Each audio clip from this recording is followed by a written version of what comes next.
Hey, what's up, you guys? I'm at the Shreveport Regional, and I'm getting a deck profile from Dylan, one of the viewers that I met. Anyway, what deck is this? Yosenju's. It's more not the pendulum version. It's a quicker version that it doesn't run the pendulum monsters. All right, let's jump into this. So nice obviously, thank you. Obviously, you got the first 3 common ones. You got your Can you turn them upside down? Oh yeah, I got you. Yeah, 3 common ones. You got your 3 comma 2s, 3 comma 3s, 3 Sujik, and my tech. My friend told me this. It's really good. Santa Claus, and if you want me to explain, I can. Yeah, you can talk about it a bit. Well, the thing is, Cliff Force against this is really bad to match up because towers, because you can't bounce towers, and with Santa Claus, it doesn't create a chain. And if you have a common 1 in your hand and a Santa Claus, and they have a towers and you can't get over it or anything like that, you can just use their towers to tribute for Santa Claus. And then if you have a common 1, then you can just bounce it back to your hand if you have another Yosenju, and you got rid of towers pretty easily. And it's a good out to other stuff too, if you can't target like Yazi or something, you know. And then for the spells, for the spells, I'm on 1 Divine Wind of Mist Valley. It's really good because it makes your Yosenju secret move live on your opponent's turn, and so it's not just a defensive trap, which mostly you use it for anyway, because your Yosenjus are really weak to battle traps and stuff like Mirror Force or Deep Prison, and that's why that's in there. Dimensional Fissure, because it's a floodgate and it stops people from making plays. Like I was just playing a volcanic player and he couldn't do anything if he didn't draw into like if he didn't draw into his mystical space move or anything. So Book of Moon, because it's Book of Moon and it stops. Well, it stops Burning Abyss because you flip over their monster, they all die if you have any others on the field, and it stops XCs and it stops Synchros. Raigeki, because it's Raigeki, you can OTK really easily.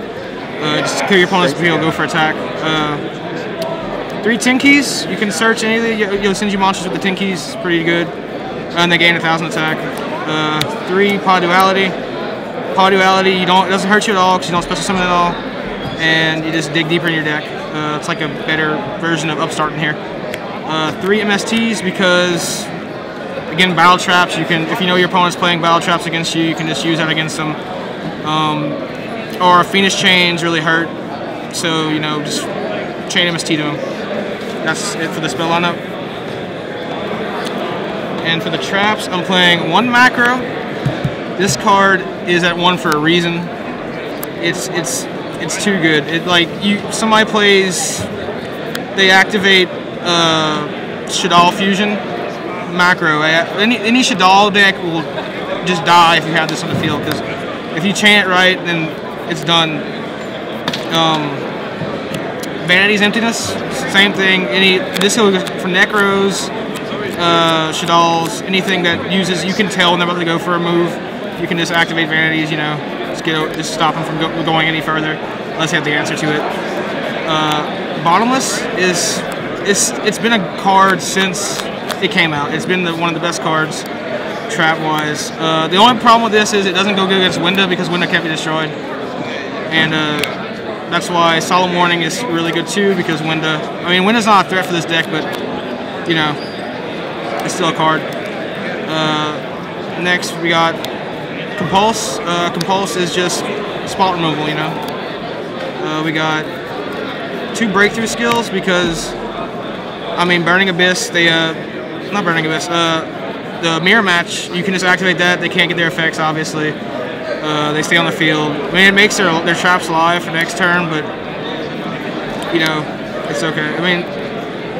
Depending, it just doesn't matter. 2 Mirror Force. Mirror and any kind of rogue stuff, it just helps, because we don't have monsters on their turn usually, so if they attack, we're open. Really, it's just not that great.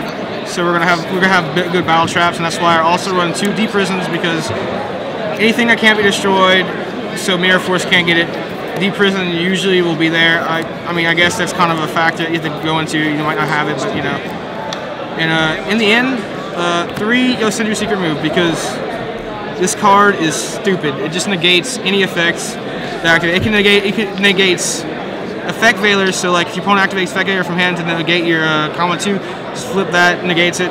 It negates anything. It's crazy. You can negate Burning Abyss monsters in grave and stuff, and it's really good. It's dead a lot, but I'd rather have it dead than not have it at all when I need it. You know, that's why I have run 3. And for the side deck, I'm running. Or you want to go the extra or what? Either or. I mean both, but either one first. Right.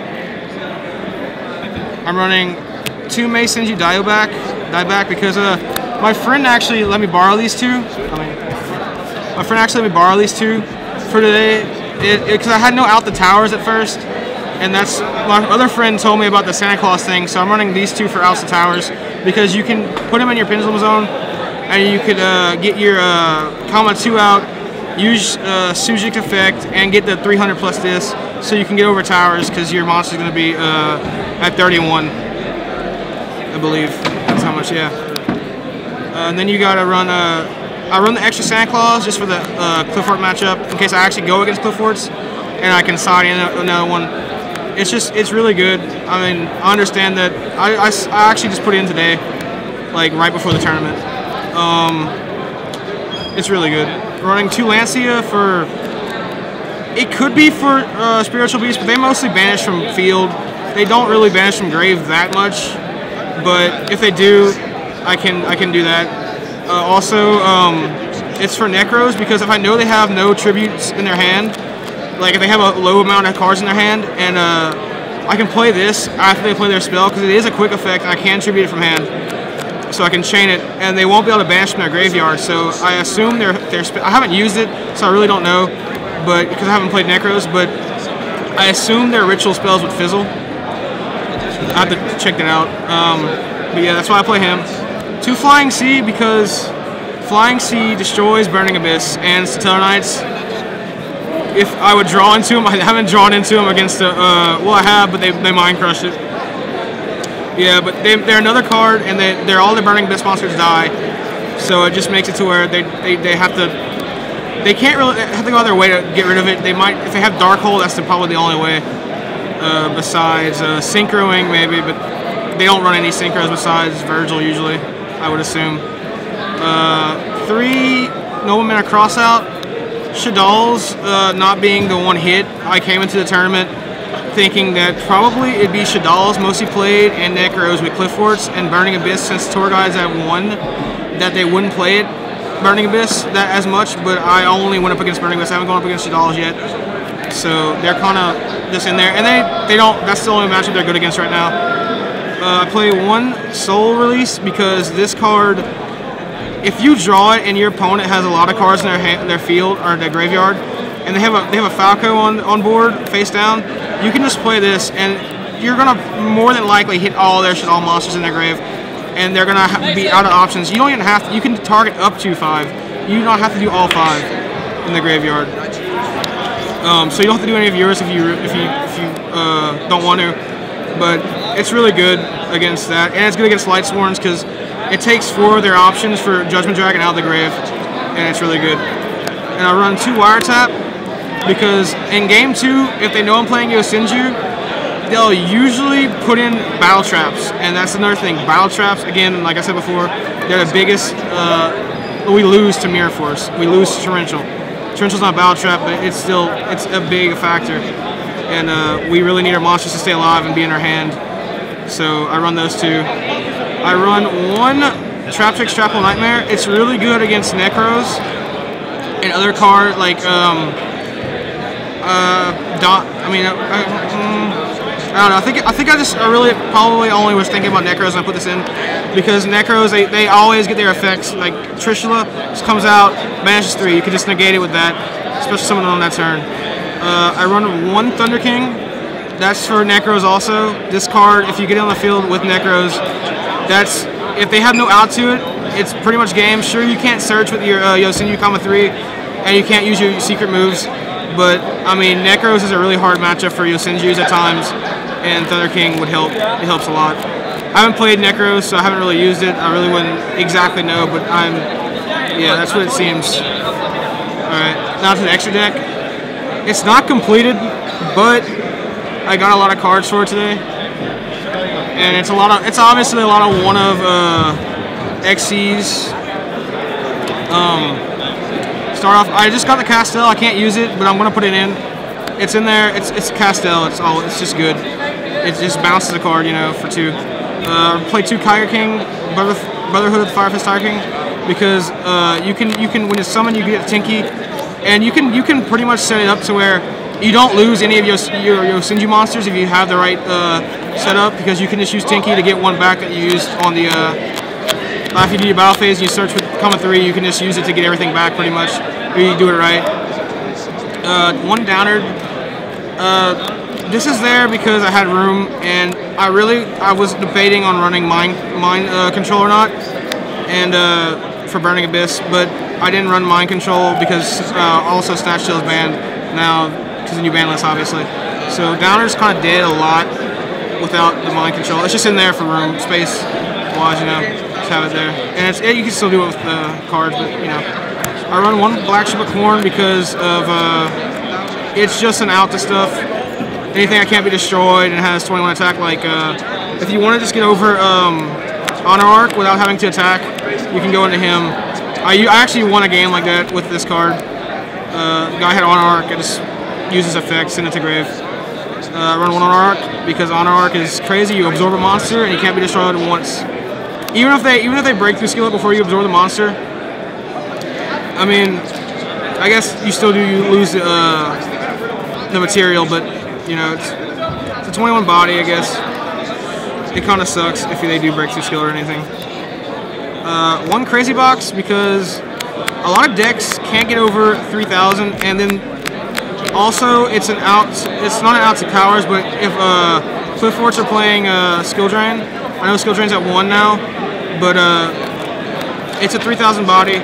And if Skill Drain's on the field, my monsters can't go back to hand anyway, so I can just make him and start, if they have no outs to it or any kind of thing, I can just start beating him down with it. That's why it's in there. Heartland Draco is amazing, because you always have a face-up card on the field, spell card, because of Tinkies and the Divine Wind and Mist Valley, whatever. It's always good, because they can't attack it. It's like a stall, almost. I run this for the mirror match. It's a Ragnar Zero, because that card is just really, it's good against Cliff Forts also, and it's also good in the mirror. It's good against anything that runs Tinky or anything that attacks are different from the original like set on card. It's crazy, and you just pretty much you always plus because you detach 1 and you draw 1. That's how it is. You detach 1, pop 1, draw 1. Abyss Dweller because of it's anything that activates Engrave or any deck like Shadal's or Burning Abyss. It's good against because it stops their plays. You can make it, and before you make a huge play, if they have like a face down and you want to like Raigeki or something, because Shadal's do that. You don't want to go into attack into their Skomatas, so you Raigeki, but you don't want them to go for anything else. So you just activate Abyss Dweller. You know, just go into him. Stop their play, and it can stop their plays on their turn too. They activate Fusion, just activate his effect. It's chainable. Gaga Cowboy, I want to run 2. I can't tell you how many situations that I have gotten to where I have 4 monsters on the board, my opponent has less than 1,600 life points left, and I don't have the second Gaga Cowboy.